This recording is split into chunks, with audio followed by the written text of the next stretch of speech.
जय हिंद एवरीवन, स्वागत है आपका वी नेशन 111 के एक नए एपिसोड में, जहां आपके लिए लेकर आते हैं इंडियन डिफेंस की प्रमुख अपडेट्स को। सबसे पहले तो चैनल को सब्सक्राइब करना मत भूलिएगा। आज के अपनी अपडेट की हम शुरुआत करने वाले हैं भारतीय वायुसेना को लेकर आई एक बड़ी अपडेट से। भारतीय वायुसेना की तरफ से 7 मई यानी कल के दिन एक बड़ी एक्सरसाइज का आयोजन किया जाएगा, और ये जो एक्सरसाइज का आयोजन किया जाएगा ये डेजर्ट सेक्टर में होने वाली है, यानी पाकिस्तानी सीमा से सटे जो निकटवर्ती इलाके हैं वहाँ पर भारतीय वायुसेना की तरफ से इस एक्सरसाइज का आयोजन किया जाएगा। रिपोर्ट्स की बात माने तो भारतीय वायुसेना के Rafale, Mirage 2000, Sukhoi 30 MKI jets के द्वारा जो अपनी ताकत का शक्ति प्रदर्शन है वो यहाँ पर किया जाएगा। उद्देश्य क्लियर है, भारतीय वायुसेना अपनी जो तैयारियां हैं उनको पुख्ता रखना चाहती है ताकि किसी भी विषम परिस्थितियों में भारतीय वायुसेना किसी भी परिस्थिति का जवाब देने में अनुकूल हो। यही नहीं, अगर हम बात करें दूसरी बड़ी अपडेट की तो कल उत्तर प्रदेश में कुछ बड़े हमें घटनाक्रम होते दिखाई पड़ेंगे।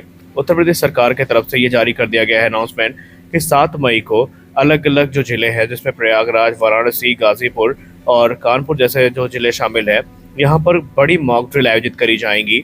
इन मॉक ड्रिल का एक ही उद्देश्य होगा, किसी भी युद्ध या विषम परिस्थिति के लिए खुद को तैयार करना, जहाँ पर जो सायरन्स हैं वो शाम 7 बजे से बजने शुरू होंगे, जो कि एयर रेड्स के होंगे। और ये तरीका सिखाया जाएगा छात्रों को और जो कह सकते हैं लोकल जो लोग हैं उनको, कि किसी भी विषम परिस्थिति में जो खासकर जैसे एयर स्ट्राइक्स हो सकती हैं उनमें कैसे खुद को बचाएं, और जो हाई वैल्यू एसेट्स हैं उनको कैसे प्रोटेक्ट करना है, इसके लिए भी कल तैयारियां हमें होती दिखाई पड़ेंगी। और ये काफ़ी बड़े पैमाने पर है क्योंकि इसके लिए तैयारियां ऑलरेडी शुरू कर दी गई हैं, और इस समय पूरे प्रयागराज में इसको लेकर जो हलचल है वो मची हुई है। तो यानी भारत ने किसी भी विषम परिस्थिति से निपटने के लिए खुद को तैयार करना शुरू कर दिया है, या हम यूँ कह सकते हैं भारत किसी भी स्थिति से निपटने के लिए इस समय तैयार नजर आ रहा है।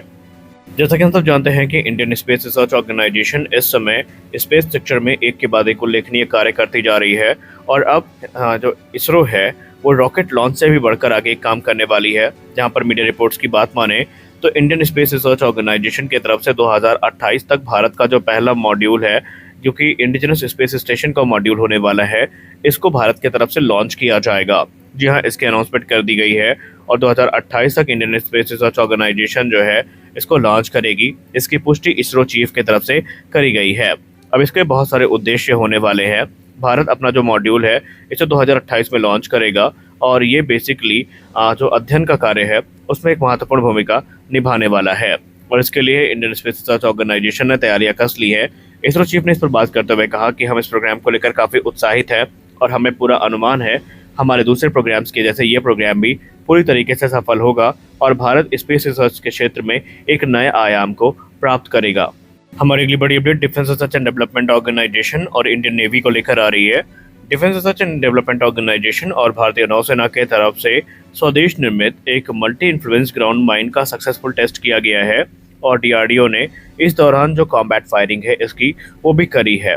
रिपोर्ट में बताया जा रहा है कि ये जो मल्टी इन्फ्लुएंस ग्राउंड माइन है ये भारतीय नौसेना को एक एज प्रदान करेगी जो मॉडर्न स्टेल्थ शिप्स हैं इनके अगेंस्ट, और इन्हें शिप से डिप्लॉय किया जा सकेगा, सबमरीन से डिप्लॉय किया जा सकेगा, इवन इनको जो एयरक्राफ्ट हैं वहाँ से भी डिप्लॉय किया जा सकेगा, और ये एनिमी की जो सबमरीन्स हैं या दूसरी शिप्स हैं उनको काफ़ी ज़्यादा नुकसान पहुँचाने में सक्षम होगी। और इसका जो सफल परीक्षण है ये defence research and development organisation और भारतीय नौसेना की तरफ से संयुक्त रूप से किया गया है, और रिपोर्ट्स बताती हैं कि जो भी इस टेस्ट के ऑब्जेक्टिव थे ये पूरी तरीके से प्राप्त कर लिए गए हैं, और अब तैयारी है इनके डिप्लॉयमेंट की। यानी दिन प्रतिदिन भारतीय नौसेना की ताकत को बढ़ाने के लिए DRDO उल्लेखनीय कार्य करती जा रही है, और आने वाले भविष्य में हमें ऐसी और भी अपडेट्स देखने को मिलती रहेंगी। पाकिस्तानी प्रीमेच्योर सेलिब्रेशन के इतने ज़्यादा शिकार हो चुके हैं कि ये किसी भी घटना को इतना बढ़ा चढ़ा के दिखा देते हैं जैसे कि इन्होंने बहुत बड़ी उपलब्धि प्राप्त कर ली हो।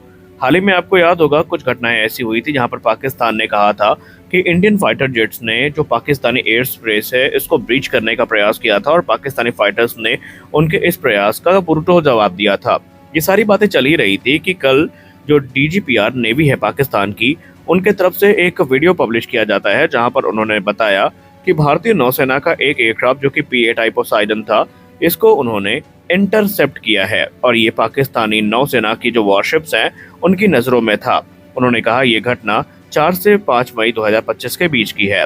दरअसल उन्होंने जो वीडियो पब्लिश किया उन्होंने ऐसा दिखाने का प्रयास किया कि उन्होंने बहुत बड़ी उपलब्धि हासिल कर ली। सच तो ये था कि भारतीय नौसेना का P-8I उनके विजिलेंट वॉच में नहीं था, बल्कि पाकिस्तानी नौसेना P-8I की नजरों पर बनी हुई थी और P-8I वहां पर उन पर नजर बनाए हुए था। दरअसल ये जो घटना हुई है उस समय ये जो एयरक्राफ्ट था भारतीय नौसेना का, ये इंटरनेशनल वाटर्स पर उड़ान भर रहा था। अब पाकिस्तान ने ऐसा दिखाया जैसे मानो ये कोई स्टेल्थ प्लेन हो। ये कोई स्टेल्थ प्लेन नहीं था, बल्कि ये एक बोइंग का बड़ा एयरक्राफ्ट है, सिविलियन 737 पर आधारित। और इसे उसको सिस्टम से क्या, इसे जो डिटेक्शन डिवाइस है उससे क्या, बल्कि नंगी आंखों से भी देखा जा सकता है। लेकिन पाकिस्तान ने इस घटना को ऐसे बढ़ा चढ़ाकर दिखाया जैसे उन्हें कोई बहुत बड़ी उपलब्धि इसको लेकर प्राप्त हो गई हो। तो ये तो पाकिस्तान की हालत है। और इसके बाद से पाकिस्तान को काफी ज्यादा ट्रोल किया गया है। पाकिस्तान ने ये भी कहा है कि पाकिस्तान की वार्निंग के बाद ये जो एयरक्राफ्ट है ये वापस लौट गया था, जबकि ऐसा कुछ भी नहीं है, क्योंकि पाकिस्तानी नौसेना के ऊपर ऑलरेडी P-8I पोसाइडन की नज़र जो है वो बनी हुई है और उनकी हर छोटी छोटी मूवमेंट पर ये नज़रें बनाए हुए हैं।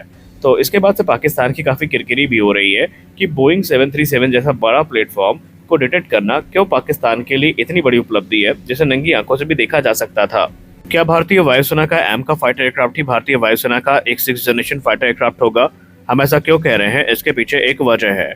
इस समय पूरी दुनिया के कई देश 6th जनरेशन फाइटर एयरक्राफ्ट का डेवलपमेंट शुरू कर चुके हैं। इसमें चाइना, अमेरिका और रशिया जैसे देश शामिल हैं। इसमें जापान भी और फ्रांस भी कूद चुका है।